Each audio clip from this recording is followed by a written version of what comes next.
Agem. Ya, silakan Kak. Shalom, selamat pagi Bapak Pendeta. Shalom, selamat pagi. Saya mohon penjelasan baru-baru ini. Ya. Ada seorang pendeta besar, Pendeta Gilbert, yang diundang ke podcast seorang mu'alaf, Dr. Richard. Oke. Kemudian ada satu statement beliau, kalau Maksudnya statement siapa nih? Pak Gilbert. Oke. Jadi waktu Dr. Richard bertanya apakah dia seperti Yudas dalam Alkitab. Ya. Lalu Pendeta Gilbert menjawab kalau mereka mu'alaf termasuk Dr. Richard ini bukan Yudas, tapi mereka hanya sedang mencari. Sedang mencari ya? Iya, mohon penjelasan. Oke. Ya, saya belum terlalu nonton ya obrolan Pendeta Gilbert dengan Dr. Richard Lee.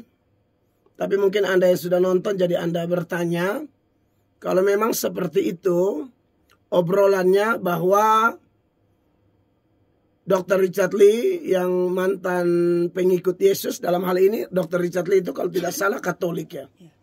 Tapi sekali lagi ya, kalau ngomong Katolik dengan Protestan dalam konteks Tuhan Yesus, ya kita memang seragam ya. Bahwa Katolik maupun Protestan mempercayai Tuhan Yesus adalah Tuhan yang setinggi-tingginya. Dan keselamatan memang hanya ada dalam Kristus ya. Saya punya banyak teman Romo ya yang senior di NTT, khususnya ada dulu almarhum Pater Bernard. Saya juga punya, kami biasa menyapanya kakak, ada Romo Maxi Unbria, Romo Leo Mali. Ini saya kenal karena biasa kalau saya khotbah oikumene, di mana Romo atau pastor pimpin liturgi, saya khotbah ibadah Katolik Protestan. Jadi saya sudah kenal banyak Romo. Yang saya belum kenal langsung hanya Pak Patris Allegro saja. Saya rindu kapan-kapan ketemu, kita dua bisa bercerita. Kita dari Kefa sama-sama ya. Kita dari Kefa ya. Tetapi bukan itu masalahnya sekarang. Sekarang yang kita mau fokus adalah Pak Gilbert ngobrol sama Richard Lee bahwa mereka itu apakah Yudas, karena mereka dulu percaya Tuhan Yesus, sekarang tidak percaya Tuhan Yesus lagi. Apakah mereka Yudas? Seperti juga Ruben Onsu ya, Deddy Kobuser, atau Bobon atau Boban atau siapa itu, yang lain-lain.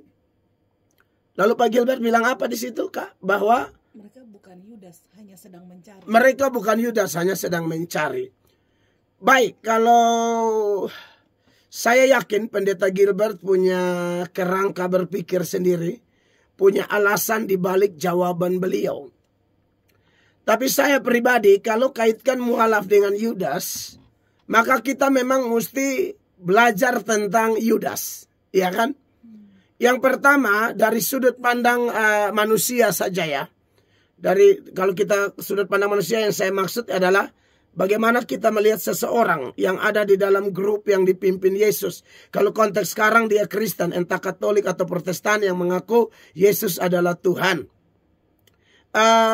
Kalau kita lihat informasi kitab suci berkaitan dengan Yudas, lalu dikaitkan dengan hidup orang Kristen dan mu'alaf, nanti setelah saya jelaskan ini baru kita bisa tarik kesimpulan, ada tidak ya kemiripan dengan Yudas. Yang pertama, bahwa Yudas itu bukan orang percaya. Ya. Yudas bukan orang percaya kepada Kristus. Ya. Apa dasarnya? Dasarnya adalah Lukas maksud saya. Yohanes betul. Yohanes pasal 6 ayat 64. Di sini ada dua kelompok orang percaya yang dua kelompok orang yang tadinya ikut Yesus tapi tidak percaya.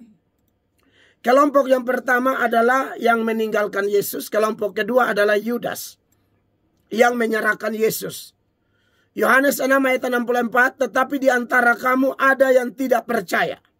Ya, lalu Yesus bilang begini. Atau ayat ini bilang begini, sebab Yesus tahu dari semula siapa yang tidak percaya dan siapa yang akan menyerahkan dia. Ya. Jadi orang-orang yang tidak percaya ini yang kemudian murtad di dalam Yohanes 6 ayat 66. Mulai dari waktu itu banyak murid-muridnya mengundurkan diri dan tidak lagi mengikut dia. Nah, kalau di sini mualaf masuk nih. Mualaf masuk di sini, ya. Ikut-ikut selama ini seperti Dr. Richard Lee, ya. Ruben Onsu, Deddy Corbuzier, dulu mereka beragama Kristen. Sekarang mereka tidak lagi mempercayai Yesus sebagai Tuhan. Mereka mundur, keluar dari Kristen atau Katolik. Nah, ini mereka cocok dengan ayat ini, ya. Tapi bagaimana dengan Yudas? Yudas ini yang akan menyerahkan dia. Nah, saudara, Yudas ini orang yang tidak percaya, ya. Dan karena dia tidak percaya, nah ini jadi kalau dia tidak percaya, Alkitab berkata dia iblis. Nah, ini mesti dipikirkan juga oleh semua orang yang dulu ikut Yesus tapi tidak ikut Yesus juga. Ya, dalam hal ini bukan cuma Yudas, saya yakin orang yang dulu percaya Yesus tiba-tiba tinggalkan Yesus, saya percaya orang itu pasti berhasil ditipu setan. Nah, ini konsekuensi yang tidak bisa dihindari. Mungkin bagi mereka tidak, tapi bagi Alkitab kalau orang tanya tentang firman, ya, andai kata Dr. Richard Lee misalnya dia tanya langsung di saya pasti kasih ini ayat-ayat. Pasti saya akan kasih. Soal Paul Gilbert sekali lagi beliau punya pemikiran sendiri, ya. Apalagi beliau pendeta tinggal di Jakarta, mungkin ada pertimbangan-pertimbangan dan beberapa pergumulan yang beliau hadapi kemarin, seperti yang kita tahu bersama, sempat dituduh penistaan dan lain sebagainya. Mungkin Pak Gilbert mulai berhati-hati di sana, ya. Tetapi kalau andai kata itu saya, andai kata ya, siapa tahu Dr. Richard Lee nonton ini dan dia bilang, aku mau undang dia, nah itu aku akan datang dong, ya kan. Nah, jadi saudara-saudara, ini ayat bilang begini, Yudas itu iblis, ya. Dan sebenarnya semua orang yang tidak percaya Yesus, sekalipun dia tidak menyerahkan Yesus, ada kemiripan dengan Yudas juga. Ini harus didengar supaya Anda tahu bahwa setan tipu Anda itu, ya. Karena setan punya agenda adalah membuat orang tinggalkan Kristus, itu aja. Itu tidak bisa dibantah, gitu ya. Nah, yang berikut kalau kita bandingkan tentang Yudas yang lain, ya, karena setan masuk dalam dia, maka apalagi yang bisa kita dapati dari Yudas? Lukas 22 ayat 3 dan seterusnya. Di sini dibilang Yudas mengkhianati Yesus, judulnya. Maka masuklah iblis ke dalam Yudas yang bernama Iskariot, seorang dari ke-12 murid itu. Jelas ya ini bukan orang percaya, maka iblis masuk ke dalam dia. Lalu apa yang kita bisa lihat kalau iblis masuk? Dia akan bersekutu dengan orang-orang yang membenci Yesus.